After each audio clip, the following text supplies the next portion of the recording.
notti in cerca di scambiare a volti patrioti valori a cristà un sogno cittadella un buli a stanciare un'idea zitella di tempi e tempi fa.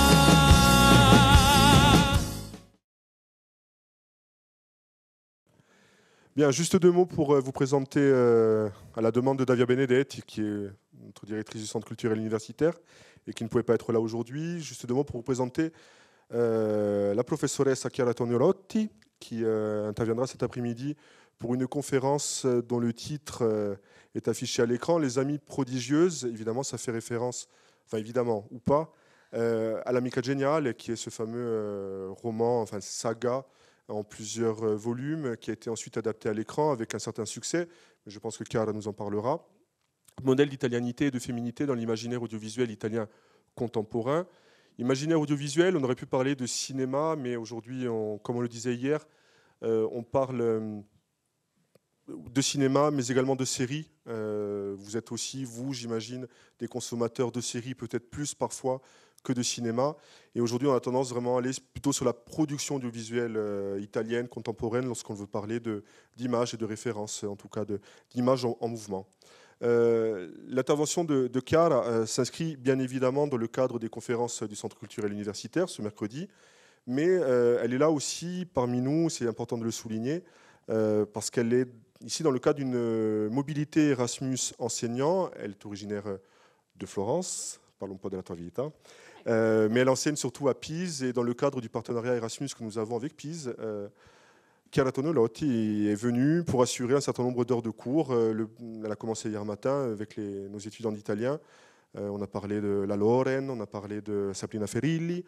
On poursuivra ce voyage aujourd'hui toujours autour de la figure féminine. Et puis on terminera demain avec la Ragazza con la pistola. Ceux qui veulent venir, on sera en salle B1 004 de 11h à 13h. Ça, c'est pour la publicité, c'est ouvert à tous. Et donc Chiara Toniolotti, qui est une spécialiste du cinéma, qui est une collègue, une amie également, qui connaît la Corse, qui parle un français parfait. D'ailleurs, je pense que tu vas faire ton intervention en français.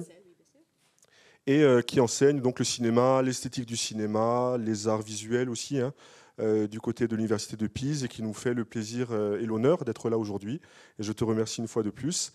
Et je te laisse la parole pour cette belle conférence qui s'adresse à un public des étudiants qui ne connaissent pas trop le sujet, d'autres qui viennent plus par curiosité, ou également des collègues qui viennent d'un peu plus loin, et que je remercie aussi d'être là. Grazie.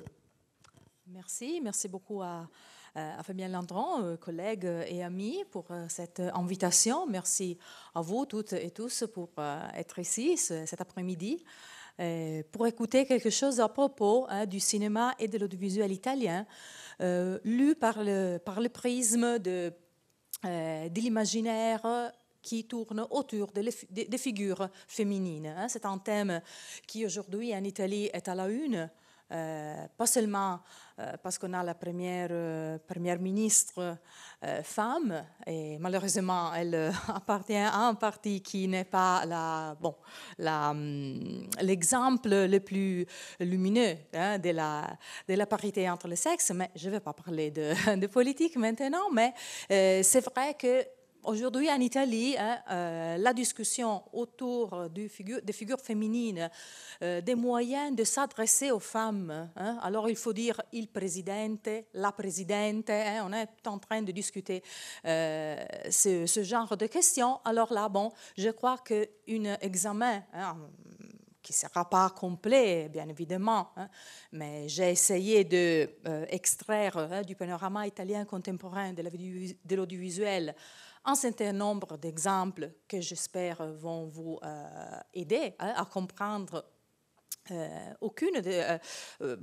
peut-être maintes des transformations qui marquent la société italienne aujourd'hui. J'espère que ce thème pourra être d'aide pour éclaircir un peu la situation italienne qui est très compliquée, comme toujours.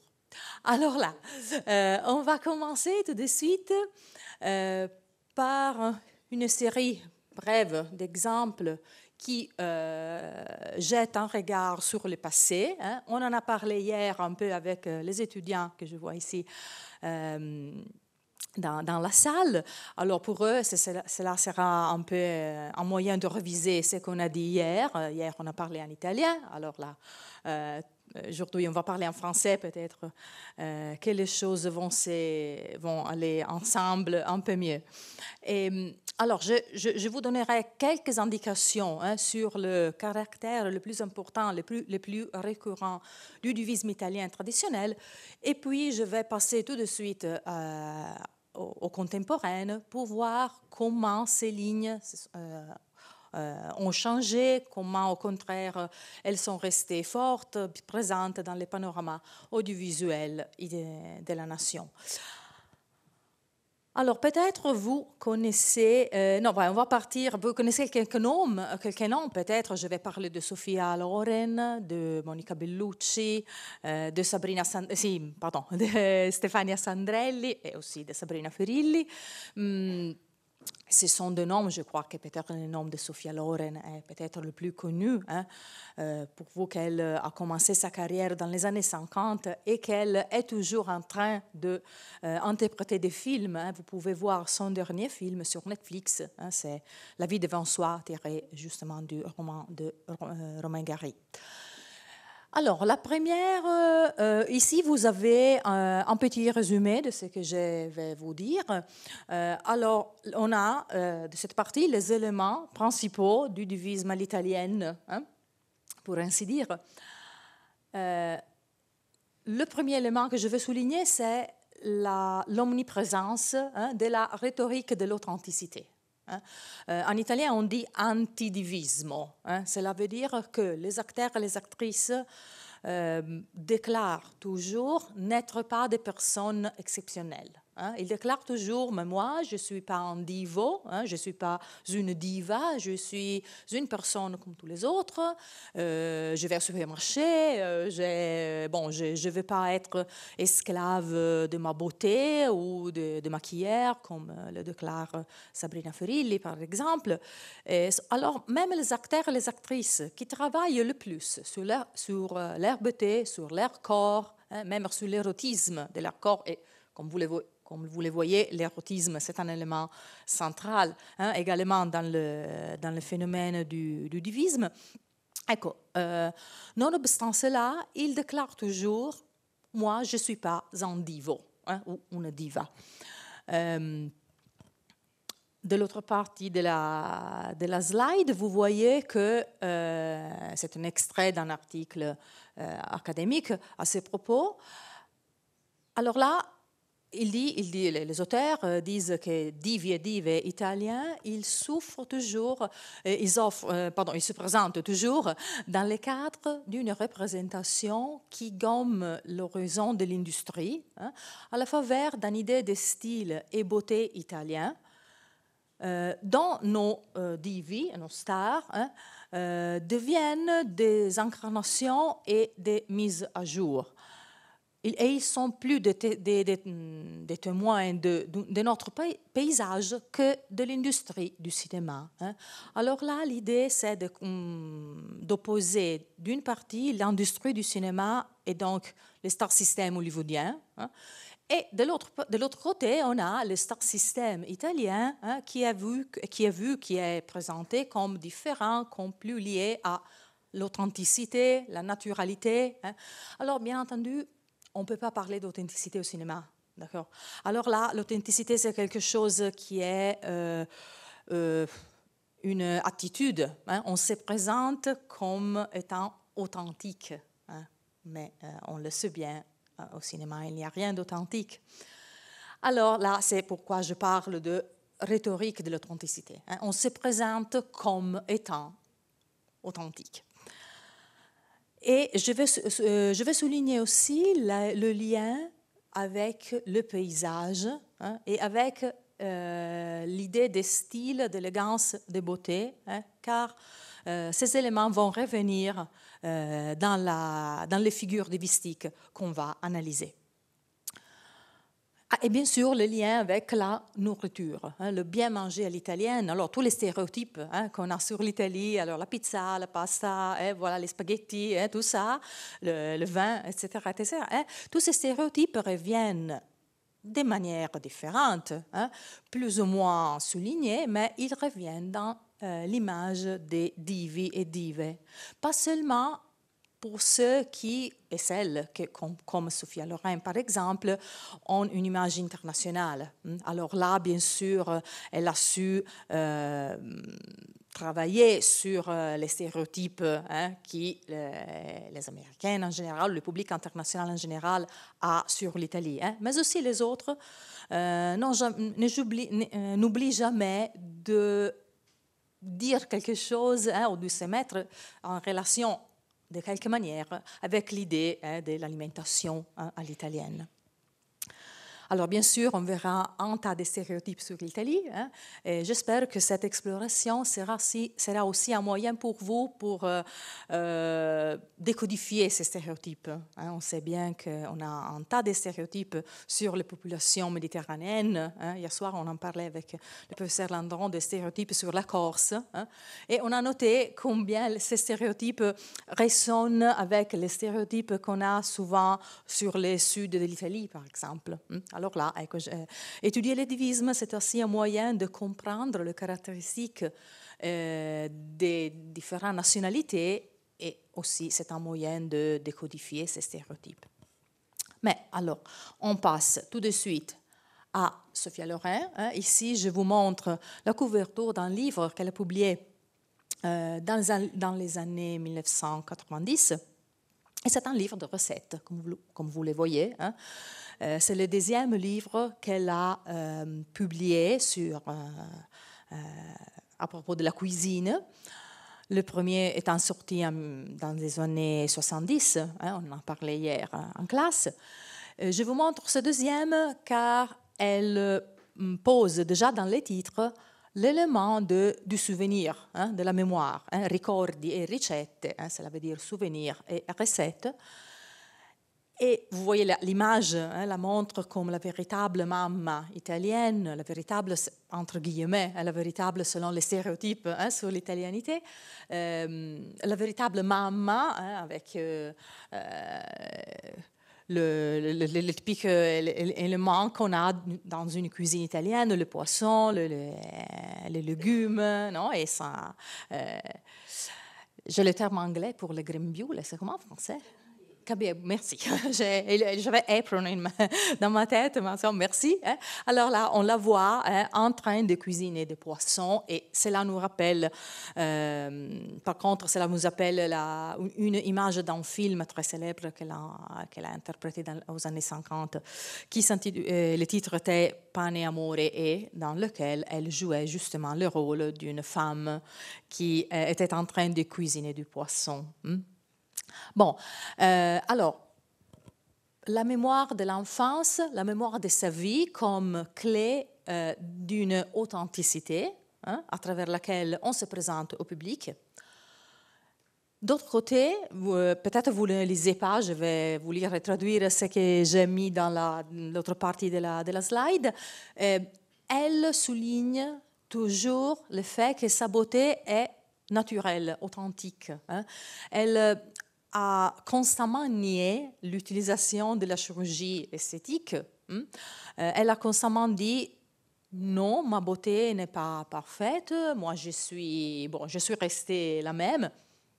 Nous, ça nous intéresse pas si elle a vraiment fait recours à la chirurgie esthétique. C'est pas notre problème.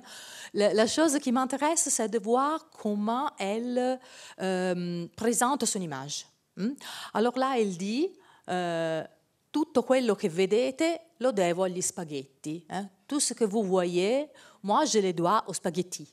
Alors là, c'est la pasta à l'italienne, qui est appunto, à nouveau le stéréotype de la pasta qui revient. Et puis, la journaliste qui a cousu cette déclaration ensemble, elle dit la beauté de Sophia, avec sa beauté appunto naturelle et explosive, prorompente, parfaite et imparfaite en même temps. Alors là, on parle d'imperfection, on parle même de cellulite. Et donc l'idée, c'est décidément celle de se présenter comme quelqu'un de complètement qui s'offre complètement au public, non? Qui se donne telle qu'elle est.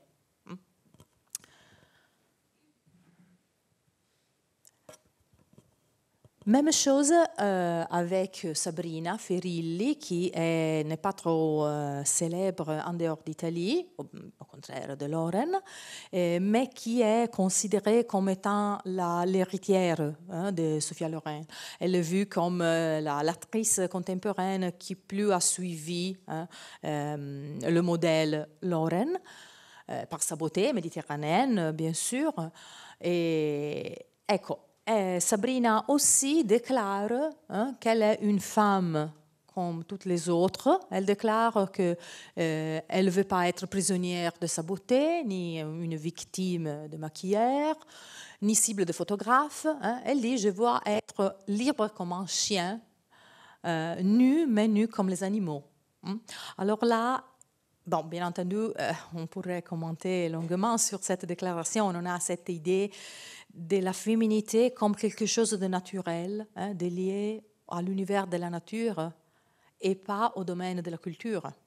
Et c'est un préjudice qui appartient aux cultures les plus conservatrices. Non? Cette idée de la féminité, de la femme qui est semblable à un animal, semblable à une fauve même.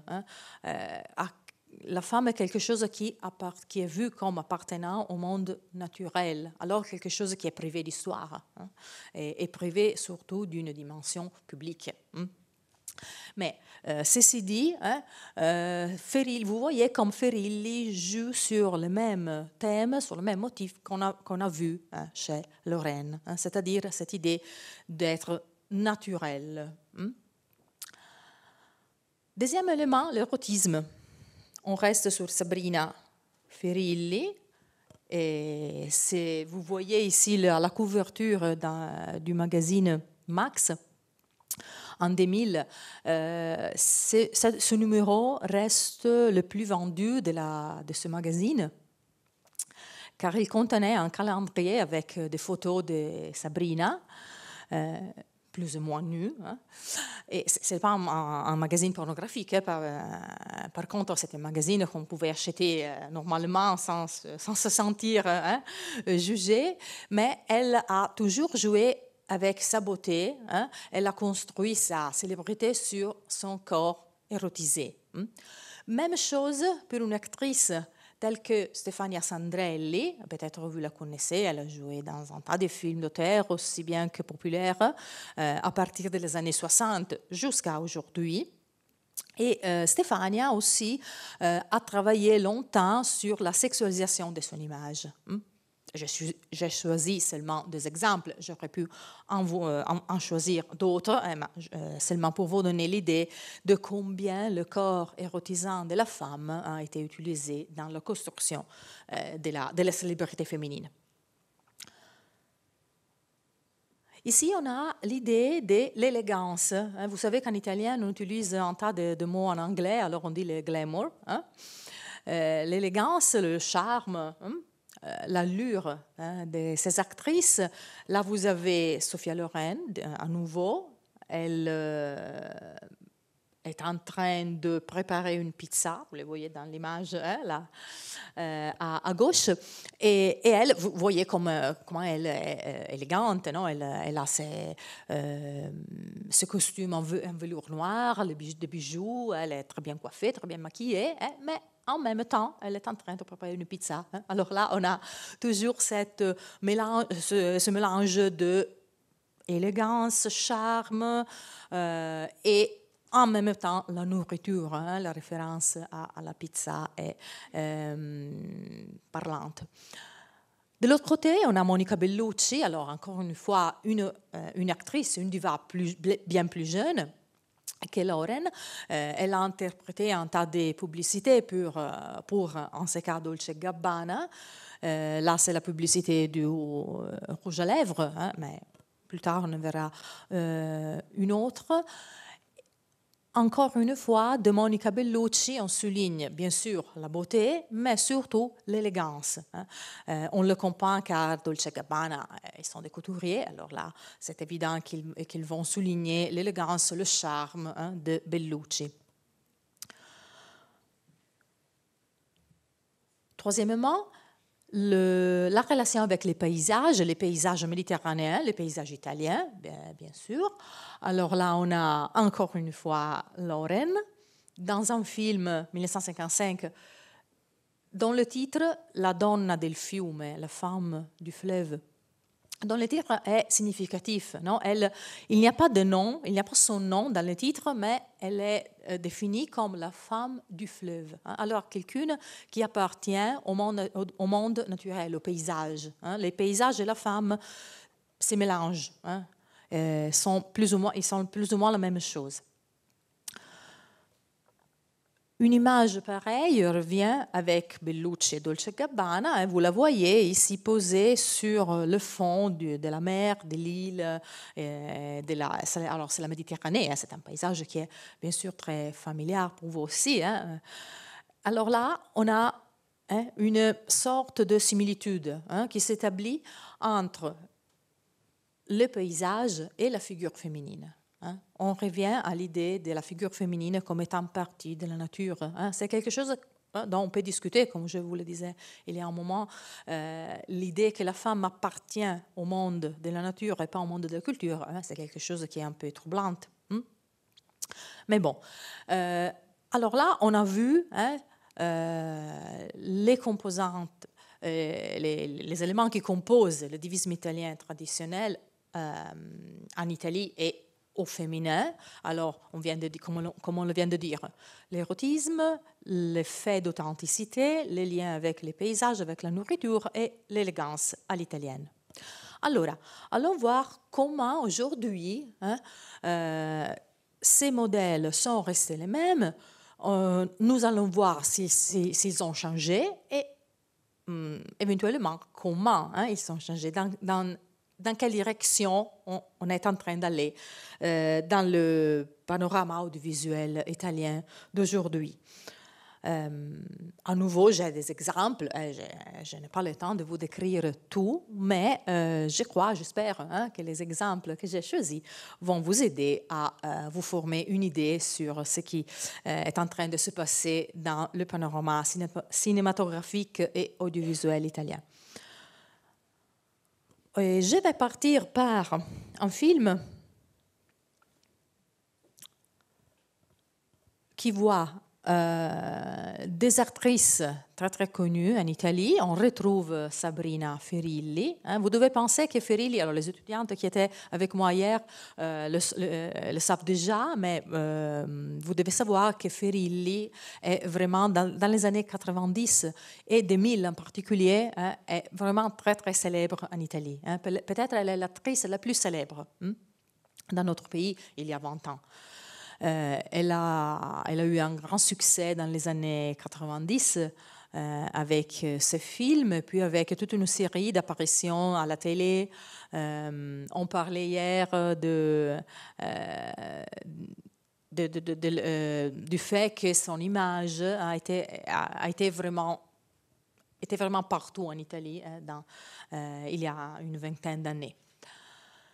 À son côté, vous voyez Margherita Bui, qui est une actrice aussi bien célèbre. Elle a un divisme un peu différent. Elle n'a jamais joué sur la clé de l'érotisme. Au contraire, elle est plus sur les modèles Monica Vitti, pour ceux qui connaissent le cinéma classique italien. Margherita Bui, elle est plus mince, elle est blonde, elle est très élégante, très nerveuse. Elle interprète toujours des caractères qui n'ont pas un équilibre trop grand. Et elle est liée surtout au cinéma d'auteur. Elle est liée par exemple à Nanni Moretti. Elle n'a jamais interprété des comédies et ou des cinepanettoni comme l'a fait Ferilli. Vous savez peut-être que les cinepanettoni sont des films qui sortent pour les vacances de Noël. Ils sont très très populaires. Ce sont des films qui sont vus par la majorité des Italiens pendant les vacances de Noël. Et ce ne sont pas des films d'auteur, hein, bien entendu. Alors là, on a deux des actrices les plus célèbres en Italie, dirigées par une autre femme qui est Maria Sole Tognazzi, qui est la fille d'Ugo Tognazzi, par contre. Et là, l'histoire, c'est intéressante parce qu'on a l'histoire d'un couple homosexuel. Alors là, dans les cinémas grand public, cela ne va pas de soi.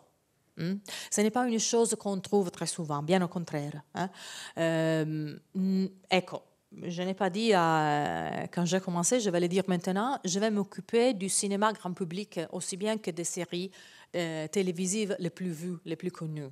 Alors ici, je ne parlerai pas du cinéma d'auteur ou du cinéma indépendant ou du cinéma expérimental, car c'est clair que dans ces domaines, alors c'est bien de choses sont différentes. Moi, je vais parler aujourd'hui seulement des productions grand public. Alors là, dans les productions grand public, l'histoire d'amour entre deux femmes, ce n'est pas quelque chose qui va de soi. C'est quelque chose d'inédit. Alors c'est pourquoi j'ai écrit un érotisme inédit pour ce type de cinéma. Je vais vous montrer la bande-annonce du film. Qui c'est en italien, bien évidemment, je vais traduire après.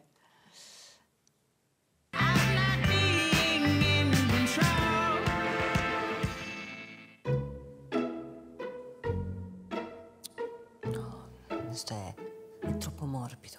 Ma deve essere morbido, questo è il punto, no? Signora, le faccio provare questo Physiology. Si metta nella posizione esatta in cui dorme di solito. No, ma non c'è bisogno. Scusa, girati su un fianco, dai. Mettiti come dormi di solito, a cucchiaino. No, grazie, veramente. Senti, decidi tu,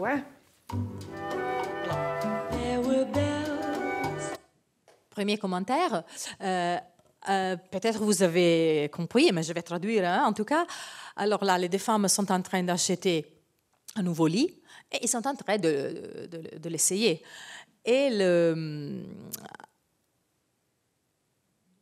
Sabrina Ferilli, je ne me rappelle plus le nom du personnage dans le film, mais bon, le personnage interprété par Ferilli, elle dit à Margherita, mais tu dois te mettre dans la position dans laquelle tu dors normalement. Alors c'est évident que les deux femmes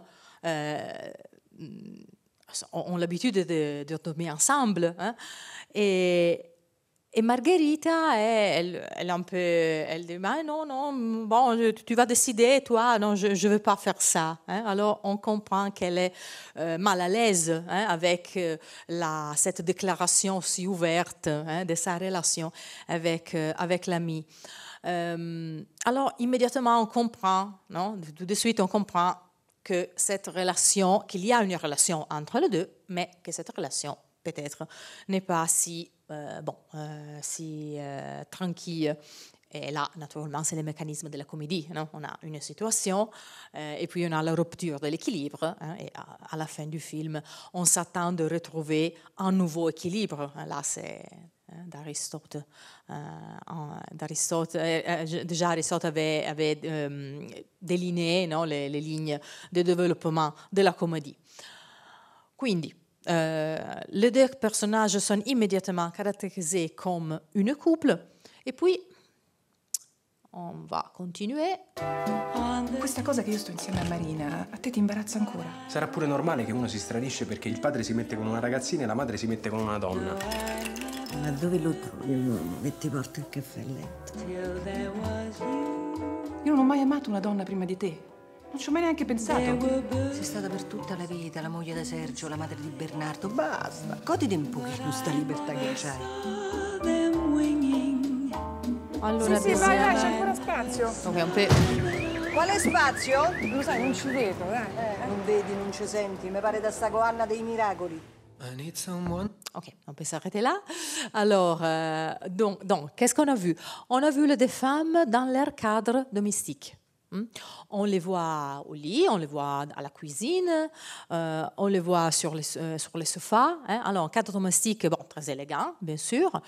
Mais la question, c'est que pendant tous les films, on ne les voit jamais dans leur dimension publique. Nous savons qu'elles travaillent, mais dans le film, on les voit toujours à la maison, dans la dimension domestique, familiale. Ou sinon, on les voit en vacances.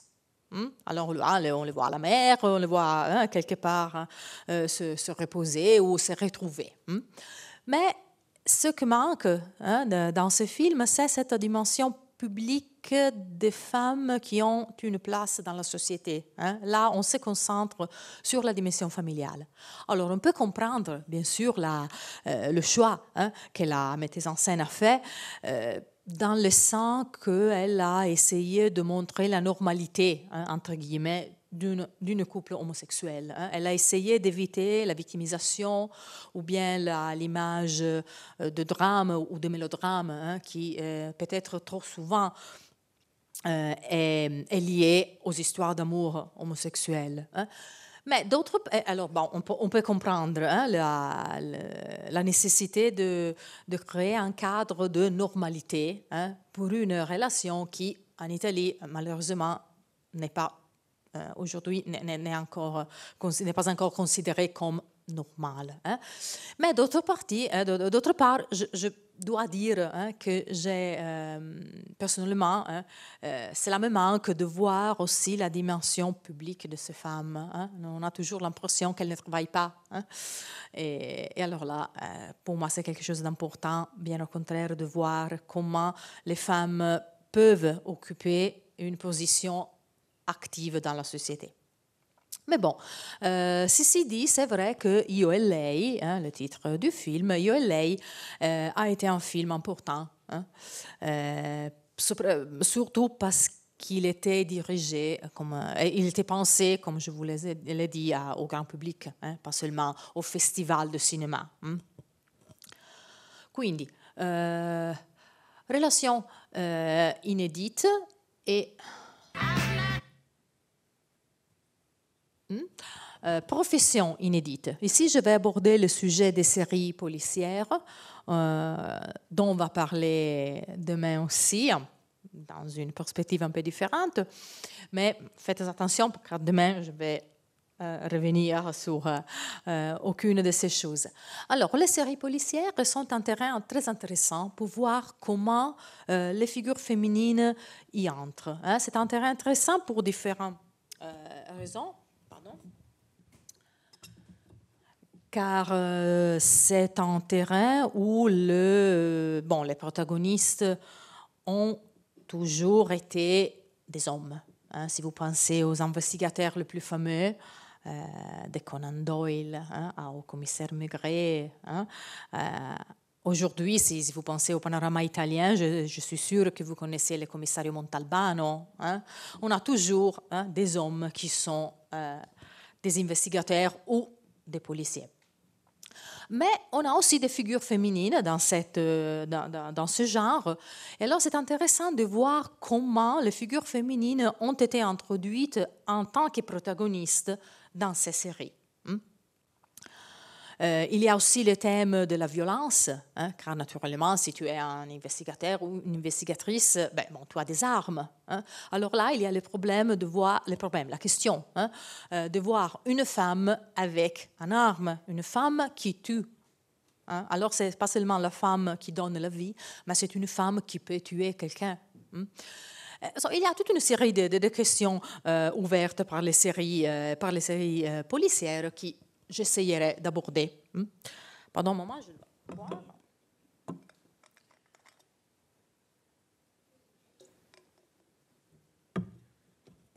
L'une des premières séries qui a une protagoniste femme est cette Linda et il brigadiere. Le brigadiere, c'est un inspecteur de police, anzi des carabinieri.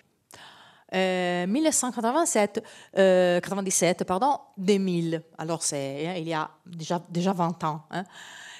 Et cette série vous le voyez du titre déjà, on a Linda, qui est la protagoniste, qui est Claudia Cole, l'actrice que vous voyez dans l'image, et quelqu'un d'autre, il brigadiere, l'inspecteur de police, qui se révèle être son père, dans la fiction, naturellement, et qui est interprété par l'un des acteurs les plus fameux, les plus célèbres du panorama italien, qui est Nino Manfredi. Peut-être quelqu'un d'entre vous va le connaître. Manfredi a été l'un des protagonistes du cinéma italien des années 60, 70, etc.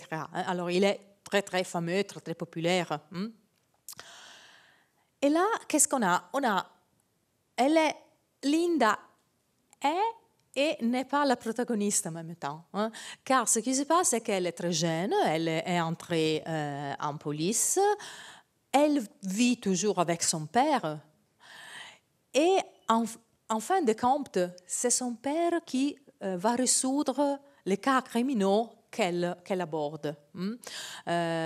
On a un tas de séquences, maintes séquences qui sont tournées dans la cuisine de la maison. Là, on n'a pas la mère, on a le père, mais l'effet, c'est le même.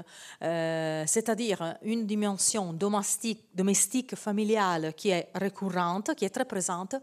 Et là, c'est le lieu où le père va aider sa fille à résoudre les situations, les cas criminels qui lui sont qu'elle doit aborder, qu'elle doit résoudre. Alors c'est lui qui a, comment dirais-je, l'intelligence de comprendre ce qui s'est passé. Je dois dire que surtout dans la deuxième saison, les choses changent un peu. Elle prend plus d'initiative, elle est un peu plus autonome, elle se révèle un peu plus autonome de son père.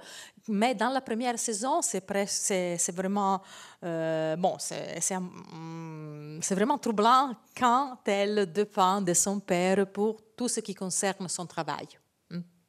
Alors là, elle est protagoniste, mais peut-être. Et il y a aussi cette dynamique, ce déséquilibre entre les deux figures est souligné par le fait que, comme je vous l'ai dit, le père est interprété par Manfredi, alors par un acteur très, très célèbre, tandis que l'actrice qui interprète Linda, Claudia Cole, n'était pas si connue à l'époque. Je vais vous montrer le générique de début de la série, car c'est intéressant.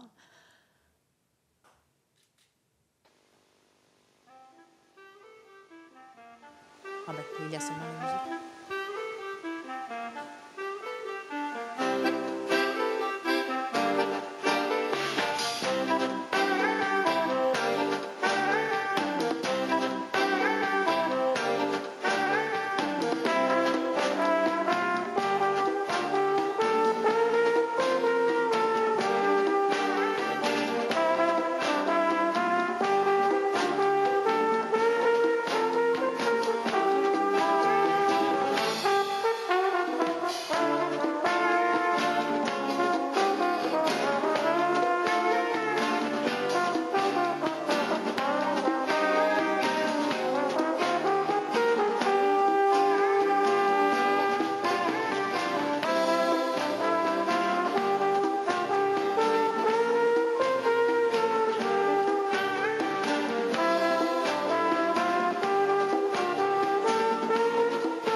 On peut s'arrêter ici.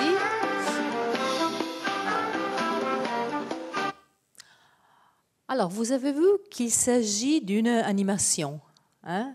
Alors, je me suis demandé la raison de ce choix et je me suis répondu que donc je crois que cela dépend du fait que l'animation dépotentie la violence potentielle de voir l'image d'une femme avec une arme. Normalement, c'est l'un des effets du cinéma d'animation, c'est précisément celui de rendre les actions violentes un peu moins violentes. L'effet, on va s'émotionner pour un film d'animation, tout comme cela se passe pour un film en live action, pour un film normal, j'étais en train de dire, mais ce n'est pas le mot le plus juste. Mais bon, l'animation, normalement, c'est quelque chose qui non seulement est censé être dirigé aux enfants, ce qui n'est pas vrai, entre parenthèses, mais bon, normalement, quelque chose qui est vu en animation a un effet moins frappant sur le public. Alors moi, je crois que le choix d'avoir un générique de début ainsi construit, c'est-à-dire construit avec l'animation, a été un choix dicté par la nécessité de ne pas frapper trop le public à l'idée d'une femme qui peut avoir et utiliser une arme, même dans le cadre de la police, alors même dans le cadre d'une violence qui est institutionnalisée, qui appartient à l'État. Et la dernière chose, le destin des victimes. Un grand nombre de ces investigatrices finissent par mourir. Cela se passe plutôt souvent. Naturellement, on pense au choix des actrices qui veulent ne pas trop se lier à un seul rôle, qui veulent changer les caractéristiques des personnages qu'elles interprètent. Alors là, ils décident de quitter une série. Mais c'est vrai quand même qu'on voit très, très souvent ces investigatrices être menacées, être blessées et aussi être tuées. Alors le rôle de la femme comme victime, qui est un rôle traditionnel de la femme dans bien de films, revient très souvent dans ces séries. De nouveau, c'est vrai qu'une série qui aborde des thèmes qui ont à quoi faire avec le crime, bon, alors la mort de quelqu'un, c'est quelque chose de prévisible.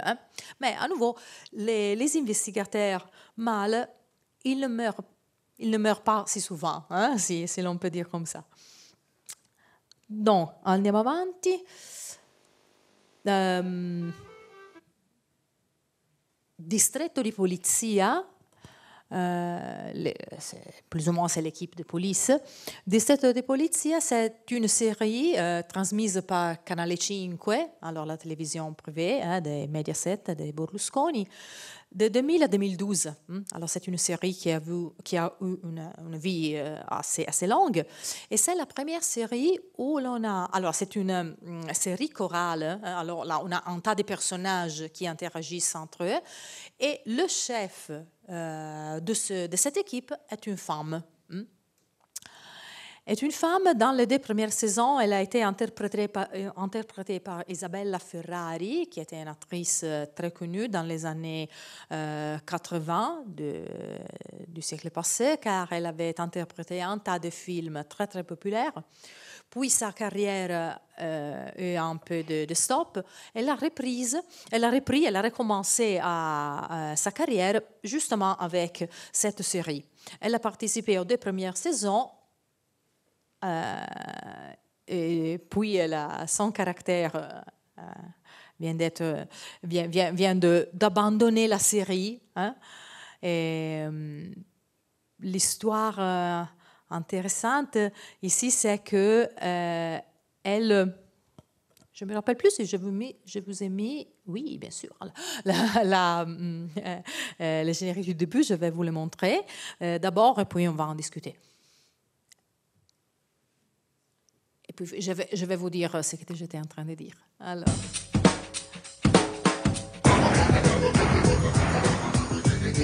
Ça, c'est la 5e saison. C'est pourquoi vous voyez le numéro 5.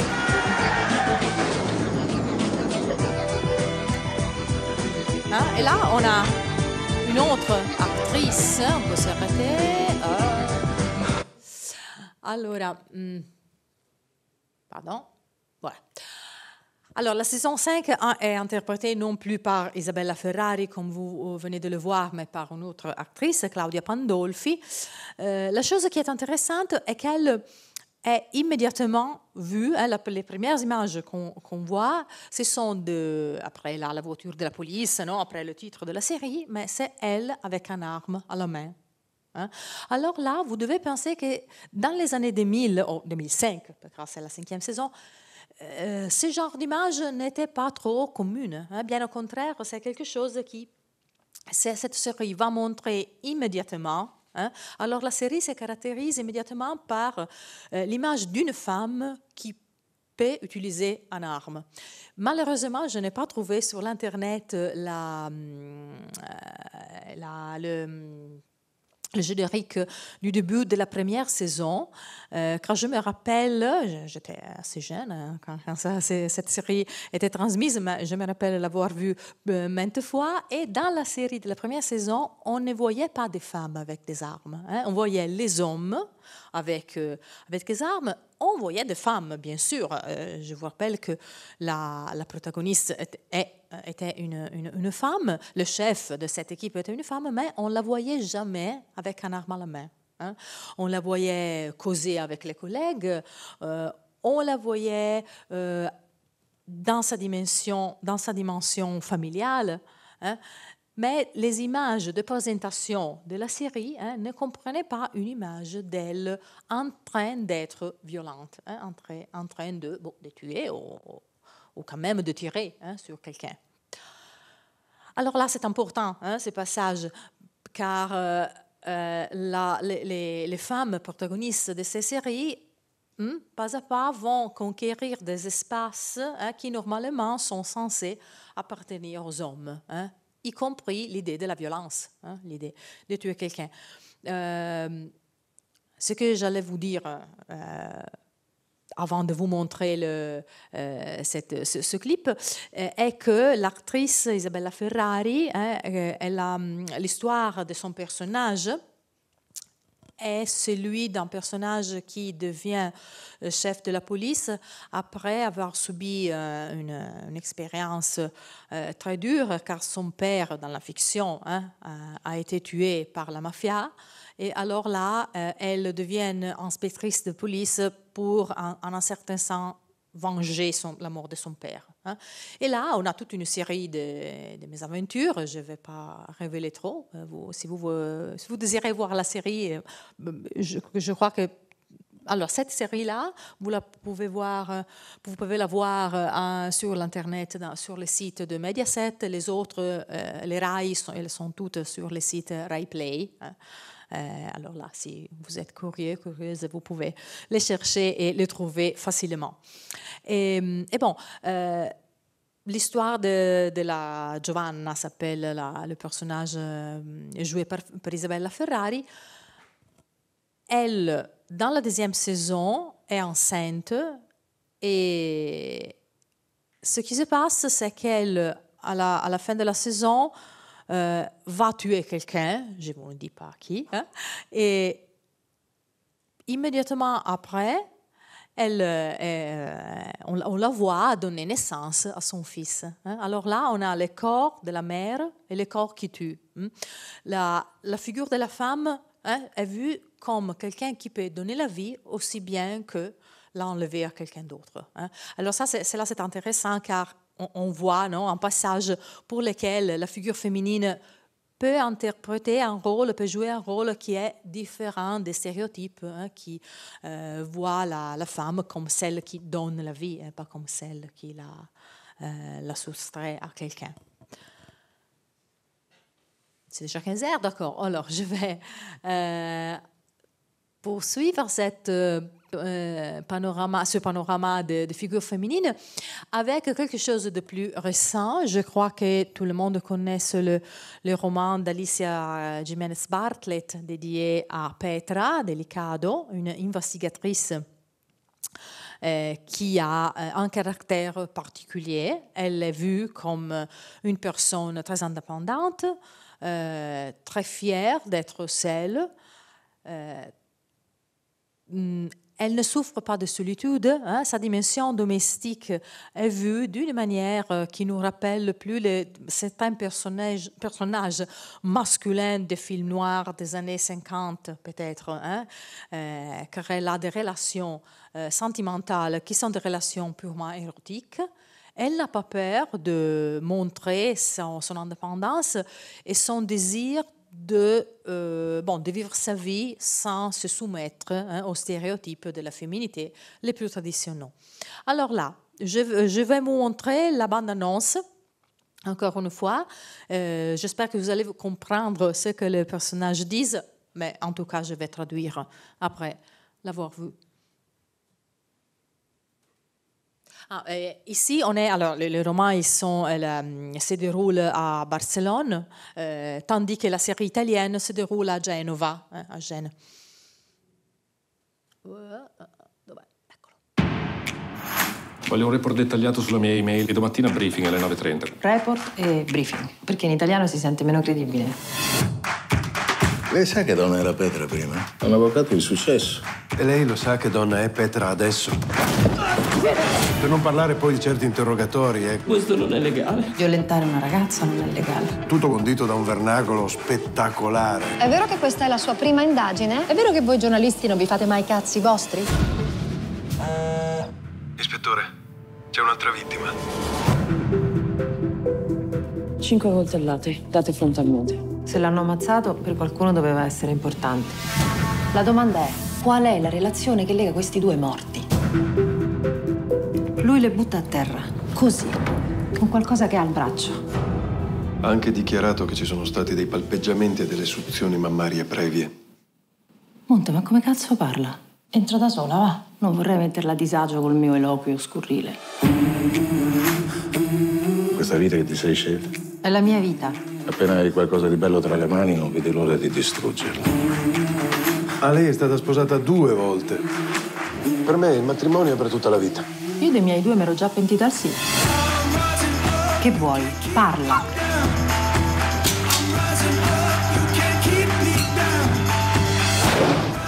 È orgoglioso delle sue azioni, lascia il suo marchio e se ne va. Io non so... Fermoli. Allora, dunque... Voilà. Alors là, je ne sais pas si vous avez compris ce qu'ils disent, mais alors, on voit toute une série d'éléments qui caractérisent le personnage de Petra. Je vais vous dire quelque chose sur l'actrice qui interprète Petra dans un moment. Alors là, on la voit, la bande-annonce décrit ses caractéristiques. Alors, la première chose qu'on voit, je vais enlever le volume pour un moment. Alors, la cité de Genova, je vais parler dans un moment du lien avec les paysages. Et elle, dans ce premier moment, elle rend ridicule son chef. Ce personnage-là est son chef. Et il parle en utilisant un tas de mots en anglais. Et alors, elle lui dit, mais tu ne peux pas parler en italien, non? Alors, elle n'a pas peur de ridiculiser son supérieur.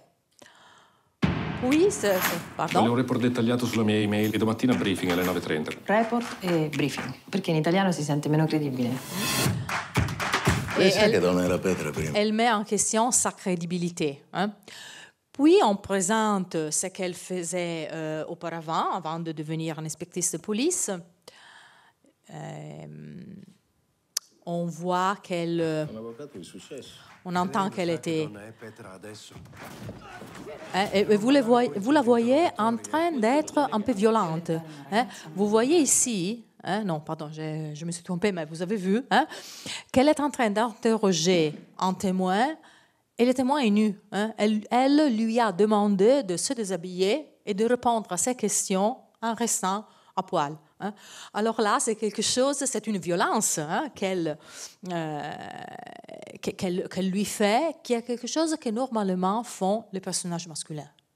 Voir un personnage féminin qui demande à quelqu'un d'autre, à un homme, de rester à poil et de répondre à ses questions, bon, c'est quelque chose de pas correct, bien évidemment, mais c'est quelque chose que normalement n'est pas, c'est une action que normalement une femme ne va pas, on ne va pas montrer ce type d'action de la part d'une femme.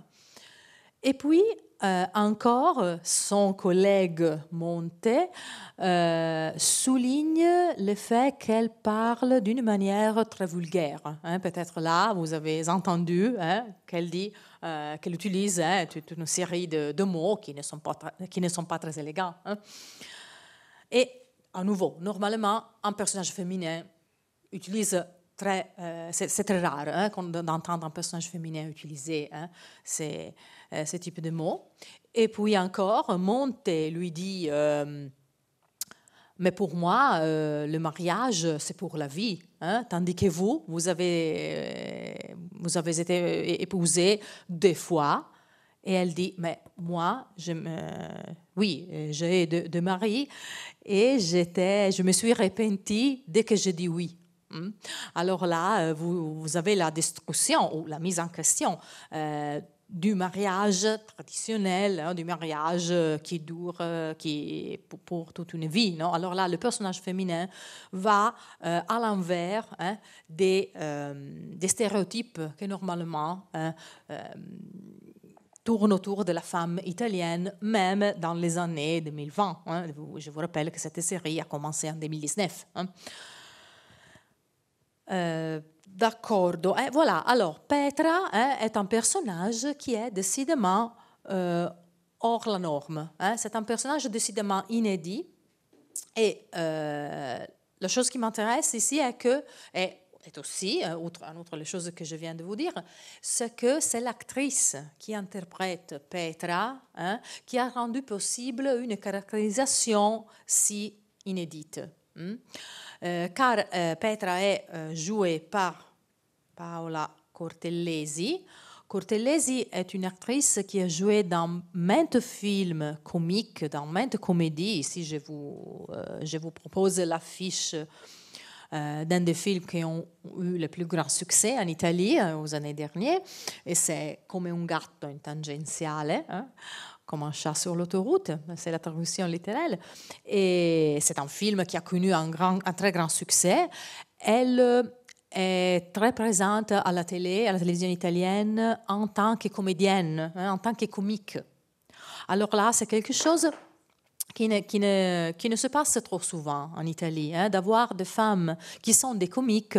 Peut-être l'unique qu'on peut rappeler, c'est l'actrice que vous voyez dans cette image, pas Anna Magnani qui est debout, mais l'autre actrice qui est assise à côté de Magnani, c'est Franca Valeri.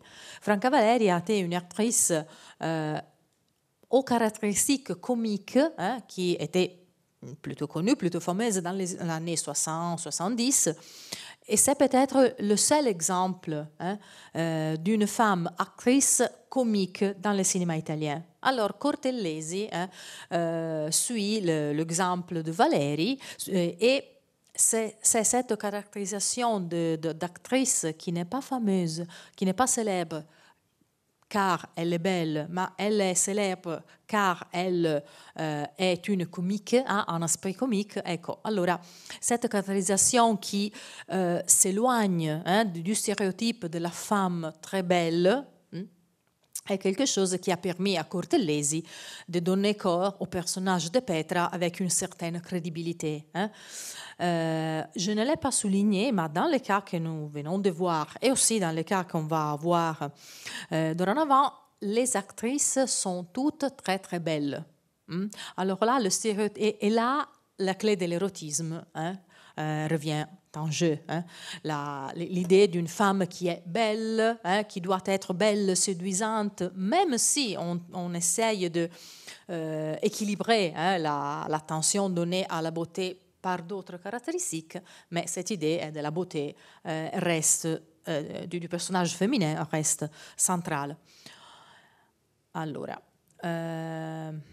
j'ai mis quoi? Ecco, le cas de Imma Tataranni, interprété par l'actrice Vanessa Scalera, est un cas très très intéressant. Peut-être c'est le plus intéressant des cas que je vous propose aujourd'hui. C'est une série qui a été transmise par la RAI à partir de 2019. Pour le moment, on a vu 2 saisons. Peut-être la 3e est en préparation. Et c'est une série qui a eu un grand succès du public. Même chose pour Petra. Quand même, comme je vous l'ai dit, je vous présente seulement des cas qui ont reçu une bonne, voire très bonne réponse par le public. Alors là, Imma Tatarani, c'est un cas un peu différent, car l'interprète n'est pas si jeune ni si belle. Là, on a une protagoniste qui n'est pas une femme de 20 ans, 30 ans, mais elle est un peu plus âgée. Et des conséquences, on a aussi un érotisme un peu inédit. Je vais vous montrer la bande-annonce et puis on va continuer à commenter ce personnage. Alors, dov'è? Eccolo. Chi siete? Sono il sostituto procuratore Immacolata Tatarani. A mio avviso lei dovrebbe addolcirsi un po'. Pubblico ministero Tatarani non sa neanche cos'è la Me moderazione. la vuole insegnare lei la moderazione, avvocato? Mi scusi, La Tatarani era famosa per una cosa, non passava mai la versione. Ma mi stai chiedendo una raccomandazione? Guarda, faccio finta di non aver sentito, Mamma, non mi droghi, è un portacaramelle. Hai paura che mi faccio di mentina? Troppe fanno male pure quelle. Di nessuno si fida, Alors, je ne sais pas si vous entendez l'accent qu'elle utilise, c'est un accent du Sud, car la série se déroule à Matera. Matera, c'est dans la Basilicate, c'est dans le sud d'Italie, près de la Pouille. Et comme vous l'avez vu, elle se présente comme quelqu'un qui n'est pas... en italien, c'est moderazione. Elle ne se contrôle pas trop. Elle crie, elle est très obstinée, têtue. Elle veut que les choses soient comme elle le veut. Alors là, elle n'est pas quelqu'un qui fait des compromis. Alors, elle nous a présenté comme une femme de caractère, une femme qui sait conduire ses investigations sans regarder personne en face. Et on voit aussi sa dimension familiale. Vous avez vu la fille, elle a peur qu'elle se drogue, alors elle le discute. Une figure qui est très intéressante, qui ne se voit pas, je crois, dans cette bande-annonce, c'est son mari. Car son mari, bien au contraire, est présenté comme un personnage très tranquille, très calme, très doux. Alors là, on a les stéréotypes du masculin et du féminin qui sont renversés. C'est elle qui est la personne la plus forte de la situation. Observez aussi comme elle est habillée. Elle est habillée d'une manière qui n'est pas qui ne convient pas, à nouveau, selon les stéréotypes, à un inspecteur de police. Si mette una cosa in capa, quella è. Più che altro è come è vestita in quel modo. Vedete com'è vestita? Qua forse c'è stato un omicidio. Quando arriva mia moglie, il rito delle sirene diventa il Bronx. Da queste parti non si è mai visto un serial killer. Credo che le affiderò una scorta armata. La ringrazio, è già mia suocera. Qui dobbiamo essere tutti come una grande famiglia. Un ambito dove c'è il più alto tasso di omicidi. Vous avez vu qu'elle qu'elle a des chaussures et des costumes qui ne sont pas les chaussures et les costumes qu'on s'attend de voir chez un inspecteur de police. Et elle n'a pas l'idée commune, ne respecte pas l'idée commune de famille quand son supérieur lui dit « Mais ici, nous devons être une grande famille ». Elle lui répond, mais la famille, c'est le lieu où l'on trouve le plus d'homicides. Alors, elle ne correspond pas au stéréotype de la mère italienne qui se dédie à sa famille avec un amour inconditionnel. Qui c'est un stéréotype un peu vieillot, mais bon. On trouve encore bien des personnages qui correspondent à ces stéréotypes dans la télé italienne, même aujourd'hui. La chose qui m'intéresse le plus, c'est que Imma, qui a une relation très forte avec son mari, on le voit avoir une vie sexuelle, etc., à un certain point de la deuxième saison, tombe amoureuse de son subordonné, qui est un jeune homme très beau, très fascinant, qu'il adore. Hein, on comprend immédiatement de la première saison que ce jeune homme est amoureux d'elle. Et pas à pas, hein, on voit cette relation se développer. À un certain point de la deuxième saison, ils s'embrassent. Alors là, c'est un stéréotype qui est dur à mourir. L'idée qu'une femme plus âgée peut avoir un amant, un fiancé, ce que vous voulez, plus jeune qu'elle. Vous savez que l'envers, c'est considéré normal, hein, qu'un homme mûr, un homme âgé peut avoir une fiancée, une femme plus jeune que lui, mais le contraire, cela ne va pas de soi. Alors là, l'idée de montrer une relation entre une femme âgée et un jeune homme, c'est quelque chose, surtout pour la télévision grand public, qui est tout à fait inédit. Et si vous verrez la série, vous verrez que Imma presque immédiatement se repentit de ce qu'elle a fait. Alors, elle fait des cauchemars, elle a peur de ce que les gens vont dire, elle a peur qu'elle sera considérée comme une femme de mal, une femme pas bien, etc. Mais alors, cela correspond à la réalité du sud d'Italie, pas seulement du sud, car c'est vrai que le stéréotype de la femme âgée qui a un jeune amant, c'est toujours quelque chose qui est très bon, qu'on continue à trouver dans l'Italie, même dans l'Italie d'aujourd'hui.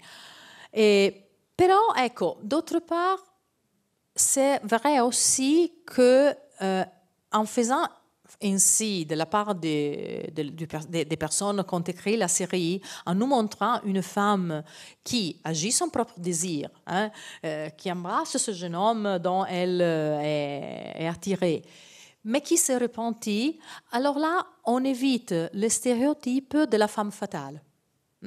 Alors là, Imma n'est ni la mère asexuée qui s'occupe de sa famille, dont ni la femme âgée, asexuée, qui n'a pas appunto des désirs, ni elle n'est une femme fatale non plus. Non? Alors vous avez des stéréotypes qui sont tenus à côté par l'écriture de la série, et on voit au contraire une femme complexe, une figure de femme qui a plusieurs nuances et qui nous offre un portrait féminin tout à fait inédit. Alors là, je vous conseille la vision d'Imma Tatarani. Je crois qu'on le trouve... c'est très facile de le trouver sur RaiPlay. Je ne sais pas s'ils ont mis de sous-titres, mais vous pouvez essayer. Alors, je vais conclure avec un dernier exemple qui, c'est justement la série Les Amies prodigieuses, à laquelle j'ai emprunté mon titre. Peut-être vous connaissez le roman d'Elena Ferrante, dont cette série est tirée. Alors là, on a une relation vraiment inédite dans le sens où l'on voit deux jeunes filles qui sont amies pour la vie. Et alors l'accent n'est pas sur leur mariage, sur leurs relations sentimentales, bien que naturellement elles sont présentes dans l'histoire. L'accent est toujours sur leur lien d'amitié. Alors dans les romans, aussi bien que dans la série, les deux figures féminines sont caractérisées non par la personne qu'elles vont marier, mais par ce qu'elles sont en train de faire. À nouveau la bande-annonce.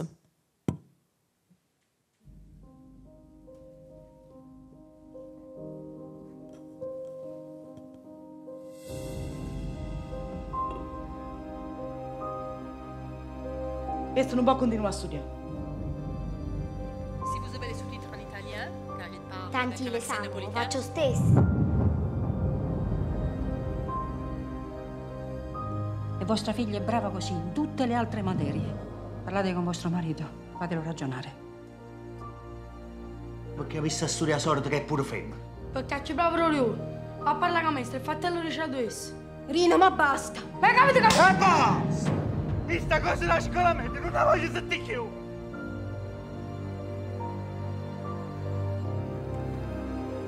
Elena! Scina, io vengo poco. Ma vengo.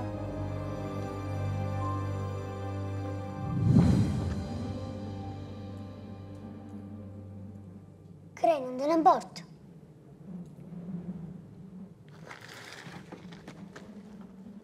Quello che fai tu o faccio io.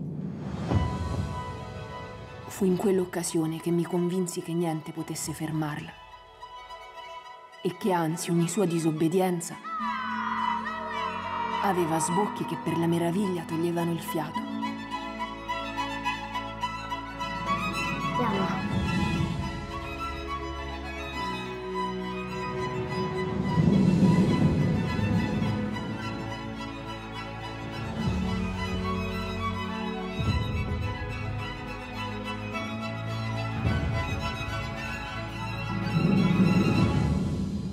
Sono proprio contenta di vederti, Leno. Anche io. Et voilà, avec le titre italien qui est L'amica géniale. Non, alors, on a vu des femmes, une amitié, comme le dit la bande-annonce.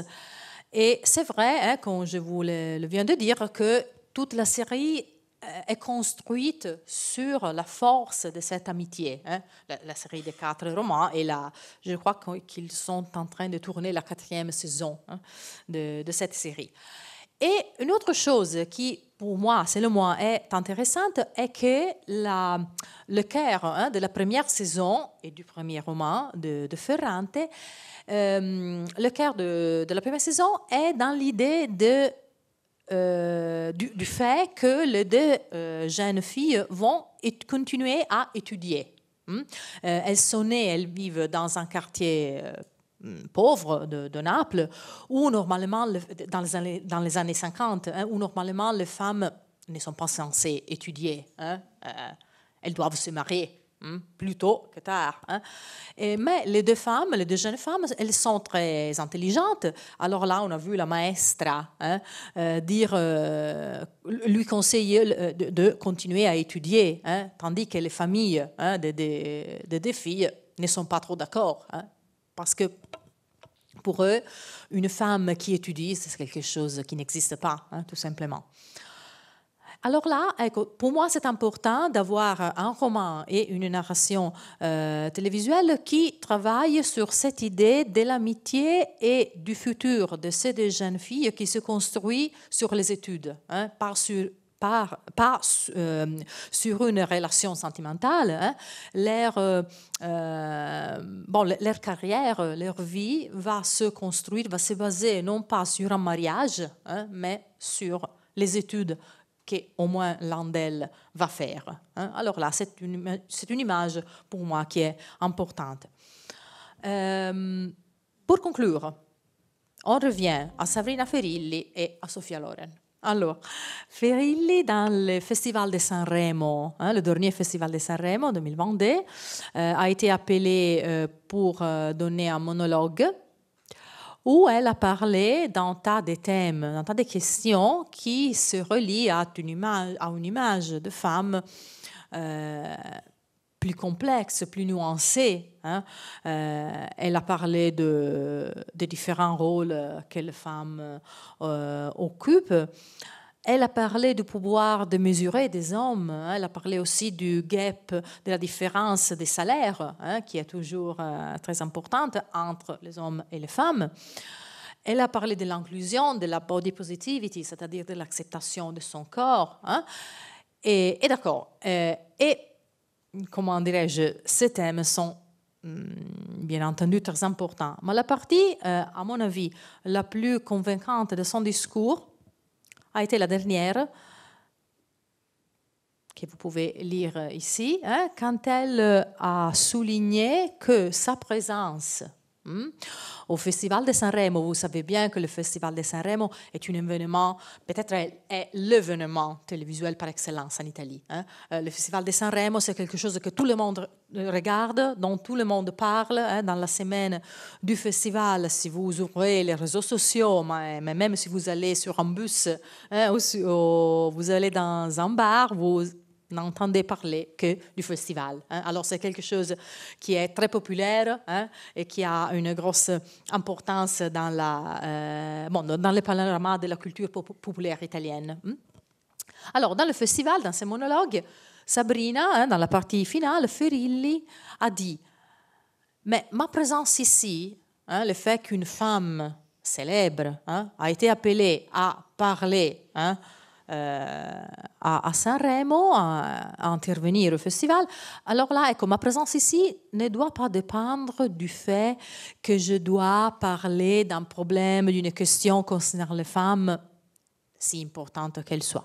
Ma présence ici est due au fait que moi, j'ai une carrière, j'ai une professionnalité. Elle dit, ce que je suis, ce que je fais, ce que m'a conduite ici, c'est mon histoire, ce sont mes choix, c'est la ténacité avec laquelle je me suis prise ce que je devais me prendre.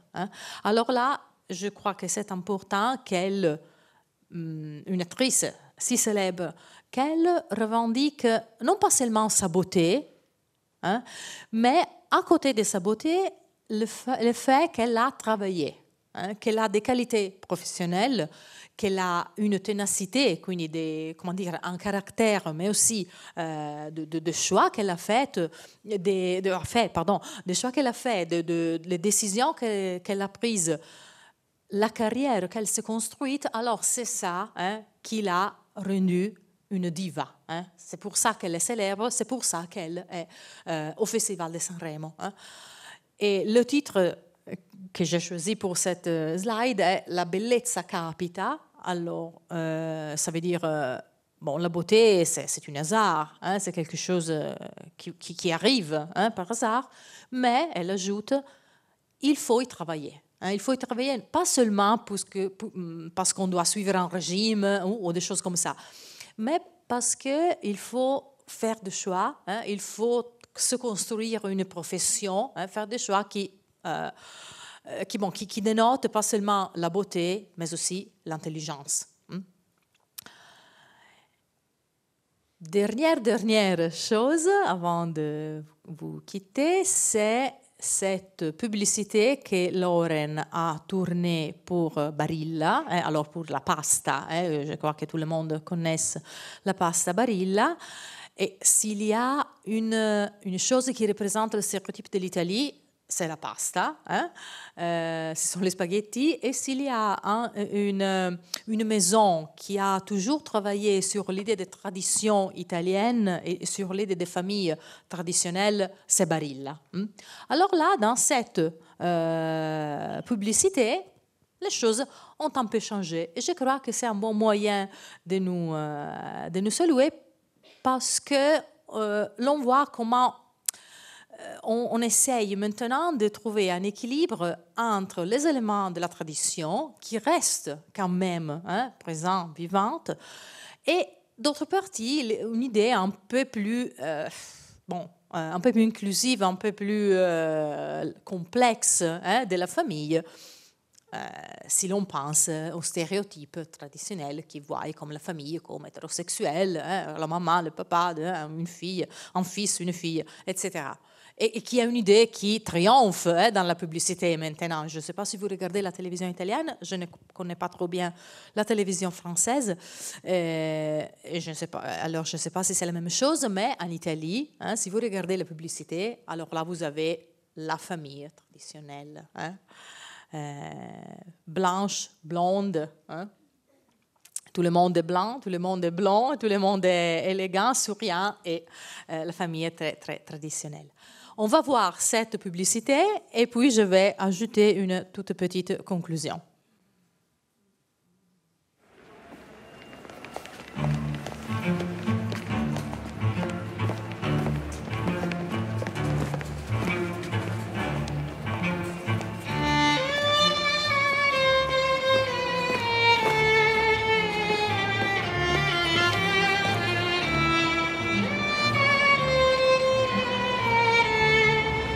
Dinner's ready.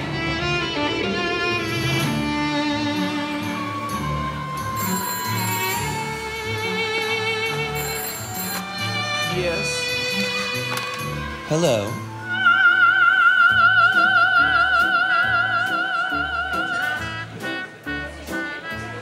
Dinner's ready.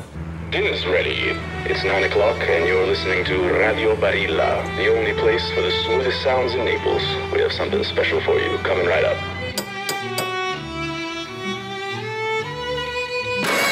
È pronto.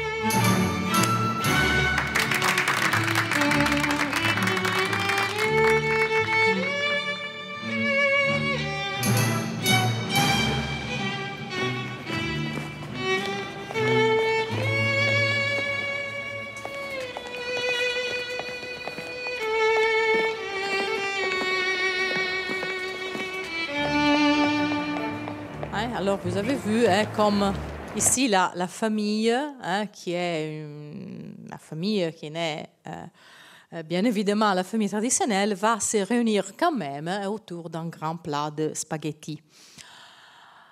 Alors, tout va bien. On a enlargé l'idée des familles, on est inclusif, on a rendu plus complexes les figures féminines. Tout cela je crois que c'est bien vrai. Comme je vous l'ai dit, on est toujours à la recherche d'un équilibre entre la tradition et la modernité. Mais bon, je crois que, sincèrement, je crois que les choses ne peuvent qu'être meilleures. D'ici quelques années, les choses vont continuer à changer et la télé, aussi bien que le cinéma, vont continuer à nous offrir de plus en plus de figures féminines plus complexes, plus nuancées, moins stéréotypées. Mais je dois vous dire une dernière chose, et peut-être vous l'avez observé. Je n'ai pas montré de femmes qui ne sont pas blanches. Toutes les femmes qu'on a vues, elles sont blanches. Le problème est que, tout simplement, dans le cinéma ou bien dans le visuel italien, il n'y a pas de femmes non blanches qui soient protagonistes de quelques séries ou films. Et c'est comme ça. On a vu une série qui s'appelle Zero. C'est une série qu'on voit sur Netflix, où on a un jeune garçon qui est d'origine africaine, qui est italien, et il est le protagoniste de la série. Alors là, la série n'est pas un chef-d'œuvre, mais je crois qu'elle est importante justement parce qu'elle nous présente finalement, je dois dire, un protagoniste qui est italien et qui n'est pas blanc. Mais justement, c'est un garçon. Il y a des personnages, des femmes aussi dans cette série qui ne sont pas blanches, mais elles ne sont pas des protagonistes. La coprotagoniste est une jeune fille blanche. Alors peut-être on va se retrouver dans 5 ans, j'espère, ou dans 10 ans, mais j'espère que dans 5 ans, dans peu de temps, on va avoir quelque chose en plus à vous montrer qui comprend une idée de féminité qui ne soit pas totalement blanche. Bon, avec ça, je vous remercie de votre attention, de votre patience. Merci vraiment pour votre présence ici cet après-midi. Merci bien.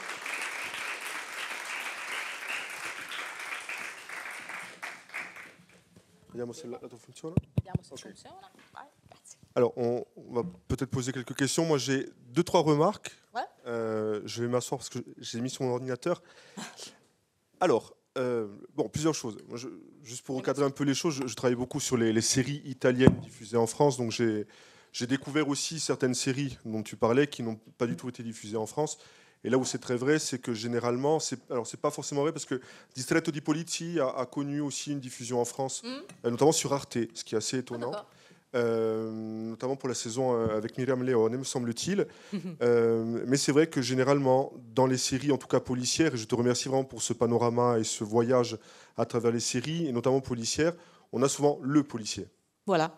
Alors, juste une petite remarque. Alors, petite parenthèse sur le protagoniste féminin noir de couleur. On la retrouve dernièrement sur Netflix dans Summertime, Tremette sopra il cielo.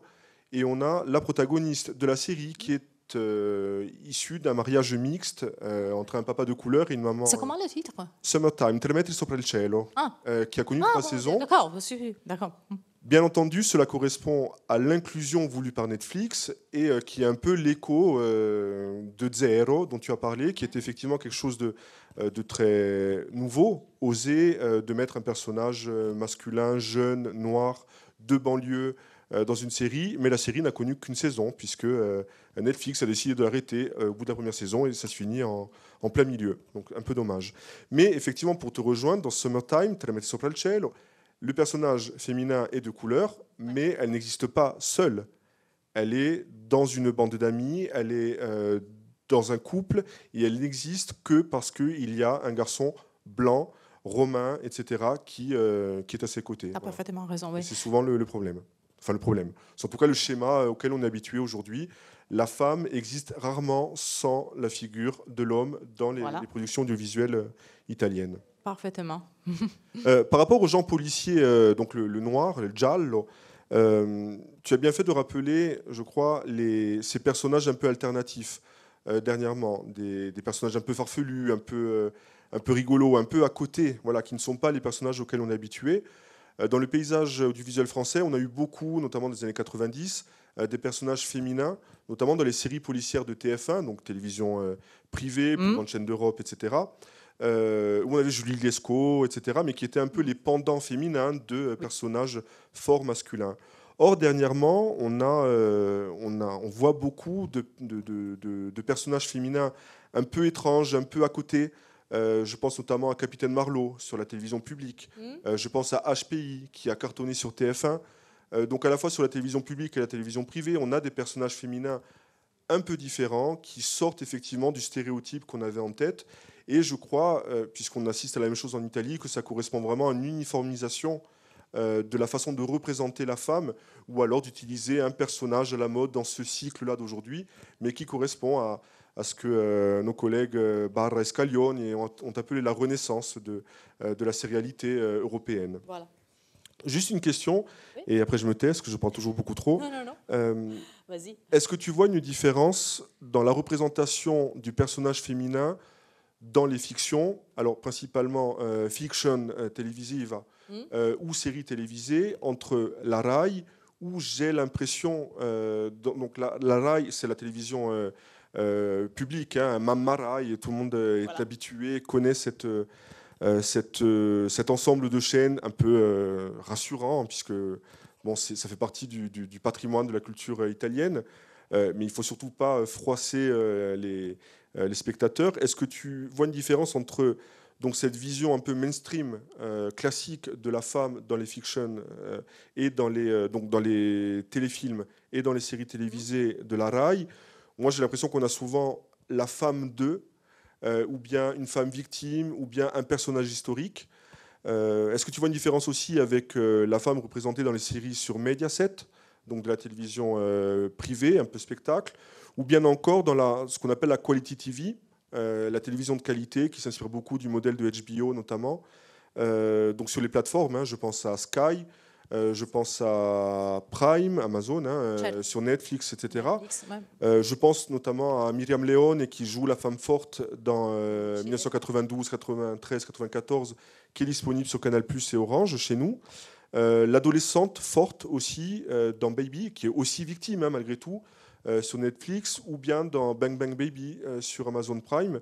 Bon, on a des personnages un peu caractéristiques comme ça. Est-ce que toi, tu vois une différence entre la façon dont la télévision publique et la télévision privée, sous ses différentes facettes, traitent le personnage féminin? Oui, non, c'est une question parfaite. La différence, je la vois surtout, tu me diras si tu es d'accord, entre les plateformes et la télévision, soit-elle publique ou privée. Hein? À mon impression, à mon avis, ce sont les plateformes qui sont les plus, entre guillemets, progressistes. Hein. Ce sont les plateformes où l'on voit le plus de modèles qui essayent de s'évader des stéréotypes qu'on a décrits jusqu'à ce moment. Mais cela va de soi si l'on pense au fait que les plateformes ont une offre extraordinaire. Non? Alors là, ils visent à des publics qui sont plus de niche. Non? Et ils ont moins peur de l'audience. Et ils ont moins peur de l'audience. Ils ont alors ils nous offrent une telle quantité de séries, de produits audiovisuels qu'ils peuvent se permettre de personnaliser, comment dirais-je, d'essayer de cibler des publics qui sont plus restreints peut-être, mais très forts. Alors là, vous avez les séries, une série pour chaque personne, non?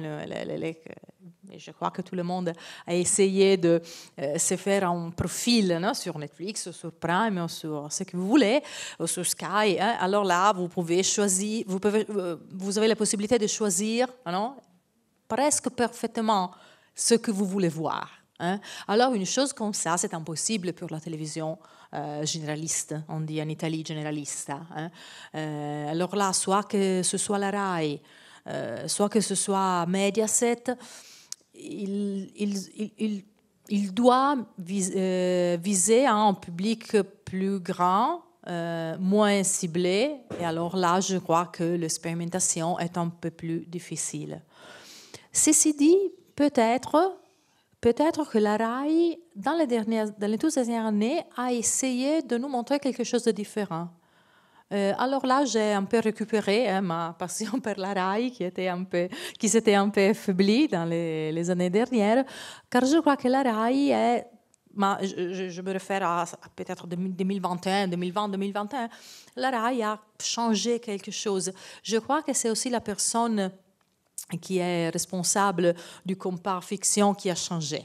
Mais je dois étudier un peu plus ça pour pouvoir en parler de manière plus complète, mais je crois que la RAI est en train de changer peut-être un peu plus par rapport à Mediaset qui reste plus conservatrice.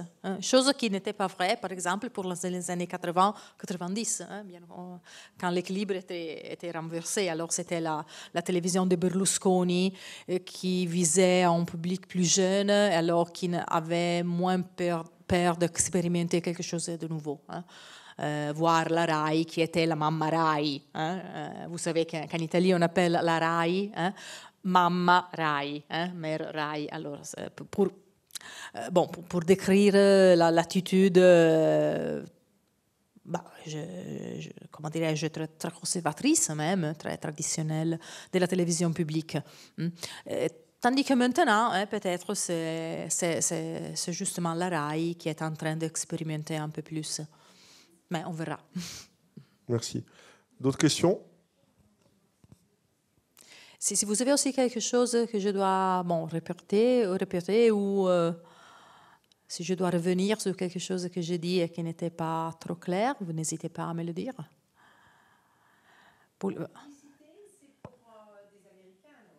Alors, oui, alors c'est la publicité, c'est pour un public international, oui.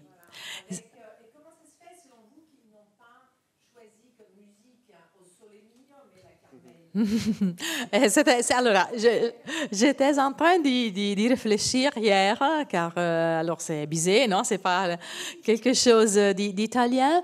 Moi, je crois que c'est l'idée de l'Italie, de la lyrique, de l'Europe, du vieux monde, non? Alors là, non? L'Italie, la France, c'est la même chose, non?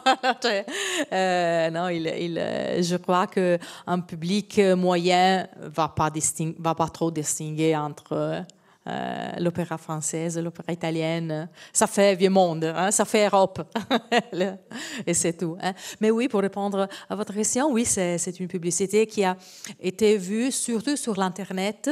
Je crois, mais c'est là, je dois avouer que je ne suis pas complètement sûre, mais je suis presque sûre que cette publicité n'a pas été montrée à la télé italienne, à la télévision italienne, mais seulement en ligne. Mais je dois contrôler. Mais quand même, ce dont je suis sûre est que ce modèle, cette idée de publicité était pensée pour un public étranger, pas pour un public italien. En tout cas, juste pour compléter, c'est ce qu'on disait un peu hier aussi, dès qu'on pense à la féminité italienne aujourd'hui, dans les modèles qui nous sont proposés aujourd'hui, vus depuis la France, je crois qu'à part Monica Bellucci, on a peut-être du mal à identifier les stars, les dives, les sex symbols de l'Italie, du côté féminin. Ouais. Mais Monica Bellucci, simplement parce qu'elle a une carrière en France et parce qu'elle a été mariée à un acteur français, bien sûr. Voilà. Non, mais c'est vrai ça, comme je le disais hier en classe, Sabrina Ferilli, qui est, comme je vous l'ai dit, est très très célèbre en Italie, elle n'est pas tout à fait connue dans le reste de l'Europe, sans parler des États-Unis. Ecco, voilà, c'est la différence majeure entre Ferilli et Loren, le fait que Loren a eu une carrière internationale très, très riche. Elle a tourné un tas de maintes films à Hollywood. Elle est très célèbre aux États-Unis, aussi bien qu'en Europe, tandis que Ferilli n'a jamais recherché une carrière en dehors des bornes de l'Italie. Peut-être vous vous rappelez un discours de Barack Obama qu'il faisait, il était en Italie, je crois en 2004 ou quelque chose comme ça. Et lui, alors, Obama a commencé son discours en disant qu'il aimait que tous les Américains aiment l'Italie, ils aiment le vin, ils aiment la pasta et ils aiment Sophia Loren. Alors là, vous voyez comment, je n'ai pas la vidéo, mais je n'ai pas pensé à l'inclure dans ma présentation, mais là, d'accord, alors vous voyez comme pour les Américains, et même pour une personne qui était à l'époque le président des États-Unis, l'image de l'Italie, comme elle est liée, bien sûr, on le sait, au vin, à la pasta, mais aussi à une actrice, un sex symbol comme Sophia Loren. Alors là, vous voyez combien elle a été célèbre et toujours célèbre dans le monde. Et tandis que le professeur Landron a raison, les autres actrices, peut-être exception faite par Bellucci, n'ont jamais cherché à être célèbres ailleurs. C'est une... Et les figures masculines non plus, parce que si on regarde aujourd'hui des acteurs, même très connus en Italie, ils peinent à être connus en France, même ils connaissent une carrière internationale. C'est le cas de Pierfrancesco Favino, que l'on commence à connaître en France parce que Il Traditore, le traître, a beaucoup marché, a été très vu en France aussi. Je pense à Alessandro Borghi, qui est peut-être l'un des plus grands acteurs italiens d'aujourd'hui, mais qui a tourné avec Patrick Dempsey, qui est présent sur des plateformes à l'international, mais qui n'est pas connu en France non plus.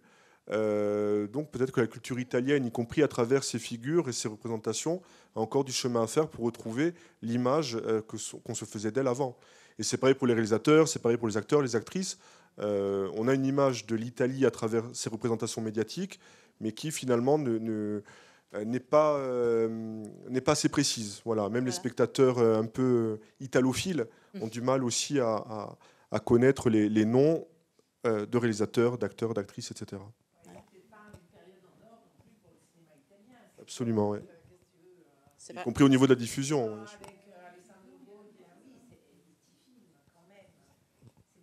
Insomma.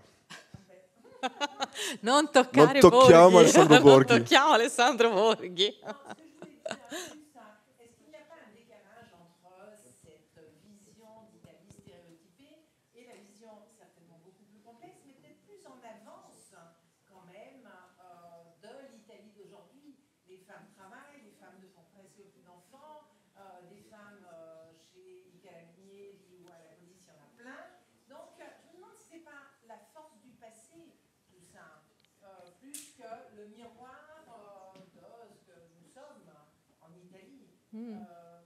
Là, c'est intéressant cette question parce que c'est bien vrai que, comme on le sait, le film ou la télé, ce que vous voulez, n'est pas un miroir de la société, mais c'est une réélaboration de la société. Alors là, on a